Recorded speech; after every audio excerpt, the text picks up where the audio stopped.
Hello everyone, मैं के विष्णु आप सभी का स्वागत करता हूं परीक्षा सॉल्यूशन के इस बेहतरीन प्लेटफॉर्म पर। तो दोस्तों, राजस्थान राज्य विद्युत उत्पादन निगम लिमिटेड के अंदर बहुत बड़ी भर्ती निकली है। असिस्टेंट इंजीनियर के जो पोस्ट है तो उनके लिए जो भर्ती निकाली गई है 22 फरवरी 2021 को भर्ती निकाली गई है।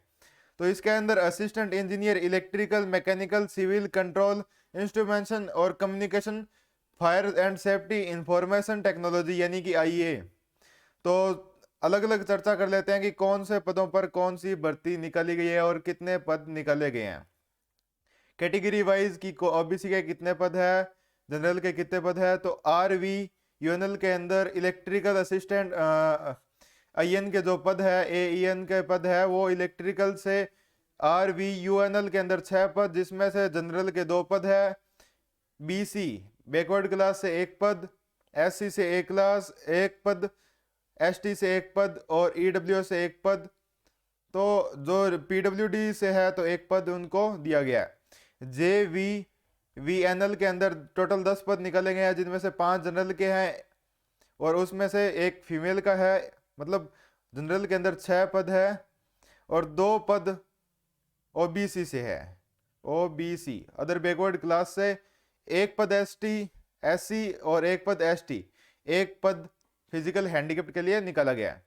अब असिस्टेंट इंजीनियर मैकेनिकल के अलग अलग पदों की बात करें तो टोटल पद निकले हैं 6 और जिनमें से 3 जनरल के हैं, 1 ओबीसी का है और एमबीसी का कोई पद नहीं है। एसटी के अंदर 2 पद है और 1 फिजिकल हैंडीकैप्ड के लिए पद निकाला गया है। नेक्स्ट बात करें असिस्टेंट इंजीनियर यानी कि AEN civil, AEN for civil. तो टोटल 3 पद निकलेंगे हैं, जिसमें से 2 पद ओबीसी के हैं और 1 पद ईडब्ल्यूएस का है। Assistant engineer control and communication skill, अगर इसकी बात करें तो आरवीयूएनएल के अंदर 4 पद है, जिसमें से 2 पद जनरल के हैं और 1 पद एससी का, 1 पद एसटी का और 1 पद पीडब्ल्यूडी या फिजिकल हैंडीकैप्ड का। आरवीपीएनएल के अंदर 5 पद निकलेंगे हैं, जिसमें से 3 पद जनरल के हैं, 1 पद ओसी का है और 1 पद ओबीसी का है। तो इसी प्रकार नेक्स्ट देख लेते हैं assistant engineer information technology. Assistant engineer information technology RVUNL के अंदर टोटल 3 पद निकाले गए हैं, जिसमें से 1 पद ओबीसी का है, 1 एसटी और 1 फिजिकल हैंडीकैप्ड। तो इस बार फिजिकल हैंडीकैप्ड को अलग अलग पोस्टों पे काफी लाभ प्रॉफिट मिलने वाला है। एवीपीएनएल अजमेर विद्युत विभाग लिमिटेड के अंदर 1 पद निकाला गया है, वो भी तो दोस्तों कौन सी का, एसटी का 1 पद निकला है। नेक्स्ट बात करें assistant engineer fire and safety का, तो आरवीएनएल के अंदर 1 पद निकला है, वो भी जनरल कैटेगरी से। और इसकी अगर अपने सैलरी की बात करें तो सैलरी 39,39,300 रुपये पर मंथ रहने वाली है। और अगर पे मैट्रिक लेवल 14 की बात करें तो 56,100 रुपये बेसिक पे रहेगा। इसके अलावा भी आपको अलग से जो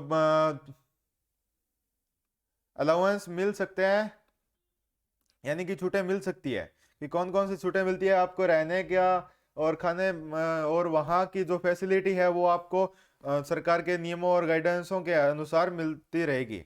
इलेक्ट्रिकल की बात करें तो आपके पास 4 साल का एक्सपीरियंस डिग्री होना चाहिए या AMIE होना चाहिए। मतलब आपकी बीटेक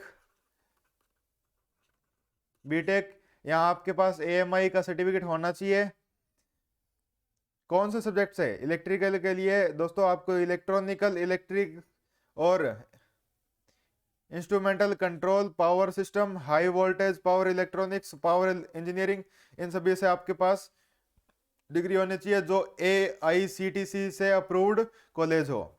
मैकेनिकल की बात करें तो आपका यही सेम पैटर्न रहने वाला है, 4 साल की बीटेक या AMI आपके पास होना चाहिए। अलग अलग देख सकते हैं, mechanical production, industrial engineering production, thermal, mechanical, automobile automation, power engineering, और इन सभी से आपके पास होना चाहिए। सिविल के अंदर आपके 4 साल का डिग्री या AMI का सर्टिफिकेट होना जरूरी है। कंट्रोल एंड इंस्ट्रूमेंटल कम्युनिकेशन की बात करें तो यही सेम आपके पास 4 साल का डिग्री या AMI का कोर्स होना चाहिए, जो भी AICTC से अप्रूव्ड हो। इंफॉर्मेशन टेक्नोलॉजी की बात करें तो 2 साल का candidate must hold full time 2 year post graduate. 2 साल का आपके पास डिग्री होना चाहिए कंप्यूटर से, एमसीए या कंप्यूटर साइंस से, इंफॉर्मेशन टेक्नोलॉजी से आप बीटेक भी कर सकते हो। यहाँ आपके पास 4 साल की इंजीनियरिंग की डिग्री होनी चाहिए कंप्यूटर साइंस की, तो आप इंफॉर्मेशन टेक्नोलॉजी के लिए फॉर्म फिल कर सकते हो। फायर एंड सेफ्टी की बात करें तो 4 साल का ग्रेजुएशन होना अवश्य है, AICTC के रूल के अकॉर्डिंग वो पास होना चाहिए। Fire and industrial safety engineering वाले भी इसको अप्लाई कर सकते हैं, मैकेनिकल वाले भी इसको अप्लाई कर सकते हैं फायर और सेफ्टी के लिए। इसके बाद में अगर अपने इंपॉर्टेंट पॉइंट देखें तो एज जो आपकी मांगी गई है 21 साल से 40 साल मांगी गई है, प्लस इसके अंदर अलग अलग डिपार्टमेंट के अंदर तो RVUNL एंड JVUNL के अंदर 42 साल, इलेक्ट्रिकल के मैकेनिकल की RVNL के अंदर 42 साल, तो अप्रोक्सीमेट 42 से 43 साल आपको एज देखने को मिल जाती है कि आप 42 से 43 साल के आप भर सकते हो। अगर इसके बाद में रिलैक्सेशन की बात करें तो 5 साल का जो रिलैक्सेशन मिलता है SC और ST और BC और MBC कैटेगरी को, तो जनरल वुमेन को अगर आपको भी 5 साल का मिल जाता है एज अलाउंस, एज में छूट। 10 साल का एक्सपीरियंस, 10 साल का ST SC MBC और इन कैटेगरी के महिलाओं के लिए मिलता है। तो दोस्तों आपके लिए सिलेबस की आपको अलग से वीडियो प्रोवाइड करवा दी जाएगी, जिसके अंदर आपको पॉइंट टू पॉइंट सिलेबस बताया जाएगा कि कौन सा टॉपिक यहां से पूछा जा सकता है। तो दोस्तों आज के लिए इतना ही, धन्यवाद, जय हिंद जय भारत।